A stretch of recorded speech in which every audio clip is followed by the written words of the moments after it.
I'm Kyle. I curate the Handsome Wade coffee blog. I've worked in coffee for 4 years now.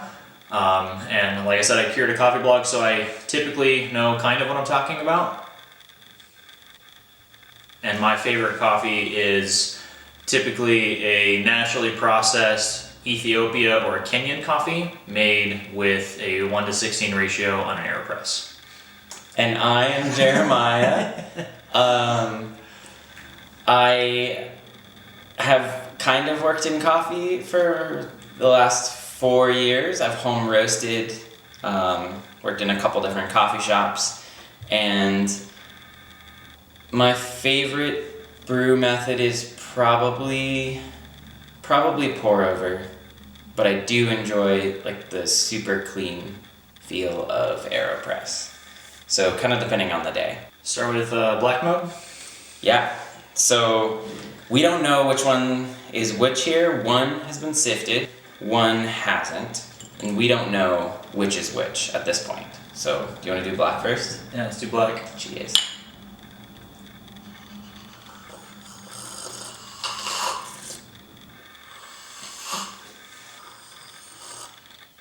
I feel like that's a good temperature to taste. It is, yeah. It's Not overly hot. Should we try the other? Yeah. Making you water. Do we need to cleanse our palates?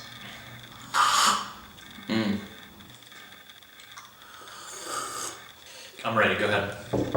I feel like this one tends to have more upfront pop. Really? Right off the bat. Okay. And the linger, at least in my immediate opinion, the linger is more intense, but less lasting. Like this one sticks around. Yeah. This one's still there for me after that last sip, whereas this one was there for like 4 seconds, really strong, and then just kind of like faded off. The black mug feels more vibrant to me, just in general. Like the initial pop is more in this one, and I especially feel like towards like the roof of my mouth, right at the back, like it almost like bypasses my tongue completely. And there's like a pop in the back of your mouth, and it kind of like just is a really mellow, even flavor. But the black mug feels more complex. Like there's like more vibrancy of everything. We have water now. Let's see. We do. Cleanse our palates a bit. It is interesting trying two that are the same, Kyle just said, as opposed to comparing two different coffees. What do you think body-wise? At this point, like they feel pretty. I feel like this one might be. I would say this one is silky, and this one's more of like juicy. So this one's lighter and more like. Lighter and more vibrant, so it kind of reminds me of like a juice. Like a lot of the citrus and fruity notes are kind of popping out and lingering in that light body, but this one has kind of like. And you can tell that in the smell as well. If you just smell compare, this one hits you with like floral fruits. That one hits you with just sort of like a rich, smooth, kind of standard one smell coffee. So this one it's like a silky, like it's really smooth on the palate and like a really like nice textured mouthfeel. But there is just more complexity of flavor here in the black mug. I agree. I would say this has the silkier, heavier body mouthfeel of the two. Yeah. I don't know. It's like, I would say, unbiasedly at this point, that the black is better. Right off the, like, if I had to choose which one is better, I would say the black is better. It has more flavor. It has more complexity in the smell and taste. And generally just hits more. Like, I feel like this isn't a bad cup, but you're not getting essentially all the flavor for your buck with this cup, as is. And I like my coffee to be complex. I like an experience when I drink my coffee. Like I like it to have flavor notes that kind of shift and change as it cools and as it flows over my palate to like the tongue. The tip of the tongue has a little slightly different palate than, or slightly different taste than like the roof of my mouth, the back of my mouth, the jaw. Like I like that like full experience and lasting. And I get that out of the black cup, where the white cup is good, but it's just a lot more mellow. It's like Yeah, a lot more. Now that it's cooling, as we saw with like what the others were saying in the previous video, as it cools, it really starts to drop this one down to be super mellow. Yeah. And this one still maintains like just as much flavor, if not maybe a little more. Yeah. More pop. This one, as it cools, I get more of like the like sourness that kind of like For sure. gets into my jaw. Yeah, I mean, I can honestly feel it like a little bit of a little bit of lockjaw. Yeah. I honestly, I kind of like that experience in my Oh coffee. yeah, I think that if you have two of the exact same cup and you have the option to get all of those flavors from one and they're just not present in the other, definitely go with whatever's in the black mug. If you want to get the full experience, at least. Like, yeah, for sure. I think interestingly, I'm getting different like my association is different with both of them. This one I'm getting like a green banana in the aftertaste, and this one almost has light like grapefruit notes in the aftertaste. So they're like just slightly different. This one's a little bit this one's a little more sour in the aftertaste than this one is, and that mellowness changes it from reminding me of a banana into more of like almost like a grapefruit. It's not quite grapefruit. It's like milder than that. it's really impressive actually that the differences we're describing could be the differences between the same bean roasted at different levels. That's true. Now they're both kind of taking on like a buttery as they cool more. They're getting a little more of like a buttery experience. Yeah. Still a little bit more vibrancy in the black mug. And still like It's mellow, definitely maintaining its feel and taste through all the different temperatures. I mean, so is this one, I guess, but it's just less present at all the different. I think that's the major difference. Is like they're both good, and I would drink both of them all the way through. Yep. But compared side by side, this one just has more vibrancy and more pop. So sifted, unsifted. White is sifted? White is sifted. Black is unsifted. Interesting. Interesting. That's not what I would have picked out, but... Are you recording again? Yeah. Okay. Yeah, it's not what I would have chosen if you had given me the option, but I think it's partly because what we've talked about is that the idea of a perfect grind... Oops, that was me.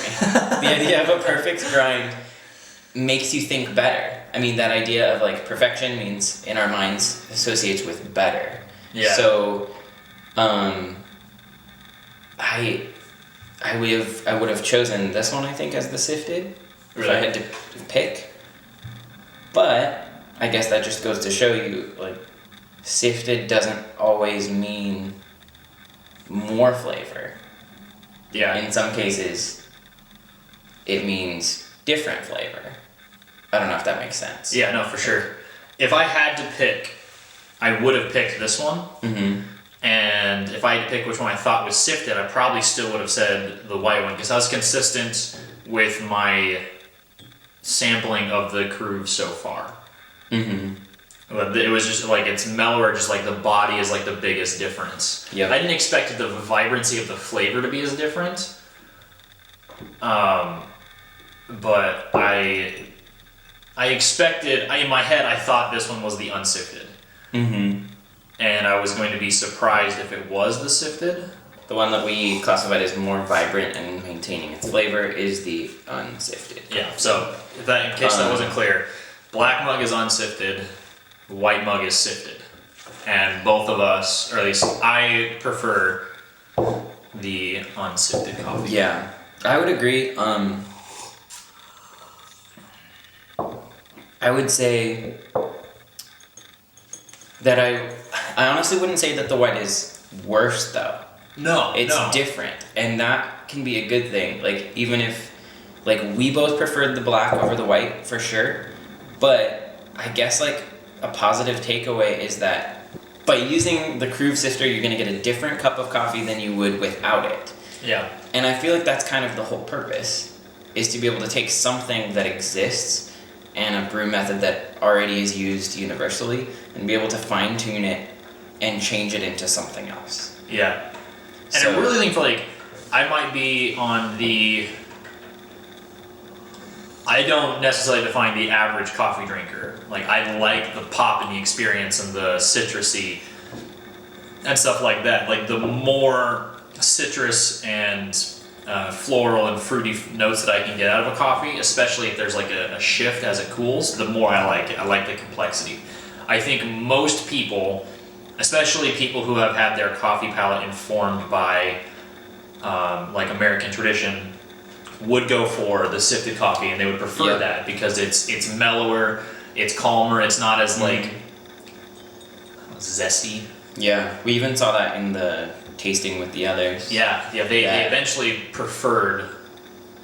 Yeah, they too. So based on this, I wonder if like citrusy notes, like I know the citrusy notes extract first, like anything in that range is going to be the first to extract. Mm-hmm. And so I'm wondering if that's more vibrant in this because it first extracts the fines and then the medium, and then can get like a mellower thing out of the boulders, and that's where I'm wondering if that's where the complexity in this cup comes from. Mm-hmm. You have like a range of of levels of extraction from each of the particles, and so I would prefer to go bimodal style brewing with unsifted because I get a range of flavors, even though they're not like.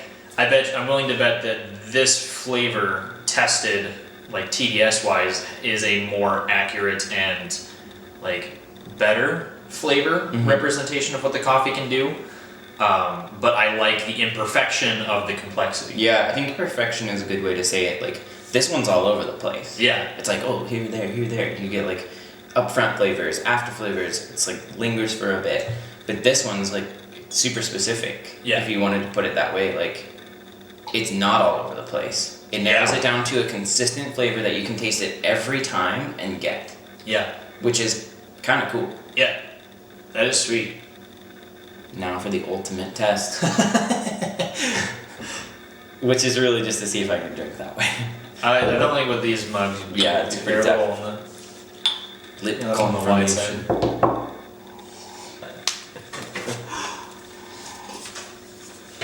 Fun fact: coffee makes you poop. Here we have it. It being the Kruve. Da, da, da, da. The Kruve coffee silver. Now this is getting pretty nerdy. Weird. We're doing a craft genre like cosplay. I'm gonna cosplay as the Kruve next year. Anyways, so this is it. This is the Kruve sifter. So the white mug was sifted with this. Body, filters, stand, very aesthetically pleasing. I'm very pleased. I like it. I think it looks really nice on my counter, especially with the filters in and all the different sieves. I keep wanting to call them sieves. They're not sieves, they're sieves. I'm just dumb. So the way that the Kruve works, you got a 3-compartment system here. Very nice. Mine's black, this one's silver. They look very nice. Bamboo tops. Really like it. You put all of the coffee in this top piece here, and you're gonna get to put in 2 different sieves. As you shake it, this top compartment's gonna catch all of the boulders, and then the bottom compartment is gonna catch all of the fines, and then the perfect grind size that we want sits right here in the middle, and that's what you end up using. You almost always have to end up using 40%-ish more coffee than your regular brew method to account for the loss of the boulders and the fines. Yeah, It's pretty incredible it's pretty sweet. using it. It's fun. Oh yeah, this is what we actually. Here we have, this is the one we use for the tasting. So you can see here, I hope you can see here, these are the boulders, the two large particles. And then in the middle, we've got the size that we actually used in the Chemex, and then down below you've got these fines. Real fine stuff. It's like powdery. Mm-hmm. So, I haven't tried it yet, but I'm really looking forward to using this for my French press. A lot of people really enjoy the, for lack of a better term, French press like sludge that they get in their coffee. And I don't mind it, but I really am looking forward to trying a French press using this so that I can sift out the superfines, so I don't get as much as usual, and maybe change the flavors a bit. It's especially well suited to, like you said, the French press. I haven't actually tried it with the French press either, but I have tried it with the Chemex. And one issue that happens quite frequently with the Chemex, with the standard bimodal style of brewing, is the fines, because the paper filters, I'm going to have an example, because those paper filters are so thick, the fines can settle down at the bottom and restrict the flow a lot, and you can almost end up with a completely blocked off filter with some water still in. And I've been able to use the Kruve to sift out those fines and get a much more consistent end product out of my Chemex than I do out of the standard bimodal style of brewing. So any brew method that you like, the fines can really be a problem. The Kruve is awesome for that. Yeah, I think it's super versatile in that way. Like, I used it the other day just to sift out the boulders. Like, we have, forgive me, a blade grinder. Don't use it for everything, but occasionally others that live with us do, and it's terrible. But I used it the other day, and I used the largest screen just to sift out the big boulders. Like, honestly, there were some entire beans that weren't even ground, and so I just used this filter, and I was able to get out like the majority of the very large stuff, and that actually saved me from having waste, because I was able to like grind those again, and that way they were usable because they wouldn't have extracted at all. So it's really, it's good for fine tuning things, even if you're not fully doing a whole batch like we did with a Chemex and using only like the perfect middle ground section. You can still use it to at least get rid of the super fines that might restrict your flow, or the super large boulders that might not extract at all and would go to waste. Yeah. It's a fun tool. It's super cool to be able to experiment with it and just try different methods. And these little guys just snap in there. They're rubbery. Very fun. Easy to clean. Yeah. I use a brush. I just have like an old paintbrush, and so I'll take this guy out and I'll just brush it out into the trash. Normally, I don't have an espresso machine, and if you want, you can use these super fines and put them in like a mason jar and seal it off. You can use it later. As Jeremiah said, you can also use the boulders again. You can put them through the grinder and get another set of usable grounds. So it can take some fine tuning and some. Some people say you shouldn't do that in an electric grinder because it might have issues with your like motor. Yeah, like definitely consult your. So check that first. But a hand grinder, like I said, blade grinder, if you do use those should all be okay. Yeah, it's neat. Yeah, It's neat. I like it. Pro tip from Kyle. He says, well, and also somebody else said, I think Kruve actually mentions this. Yeah. When you're pouring it out, I had a lot of issues dumping. Things were just falling everywhere. But you take the lid, it really helps. It's super nice. I also use the lid. I'll put the lid upside down like this when I'm taking this level off, so I don't get grounds. Because you will have grounds stuck to the bottom of the screens. So that can kind of make a mess if you're not careful. So a lot of times I'll just do this and just knock them down to the bottom, and then I use that to slowly pour into my filters, which works pretty well. So it takes a little bit of practice, takes a little bit of use to not make as big of a mess, and cut down on your static buildup, and then also dialing in your grinder can take a little bit of work on knowing which setting to use for which micron screen. But once you get it dialed in and set up, it's a really fun device to play with. I really like it. And it looks really pretty. It looks really nicely set up with the rest of my coffee gear on the counter. So, if anything, buy it because it makes you look cool. Also, not a bad cut. Yeah. Not at all. Yeah, it's still a good cup of coffee for sure. Cool. I think that's...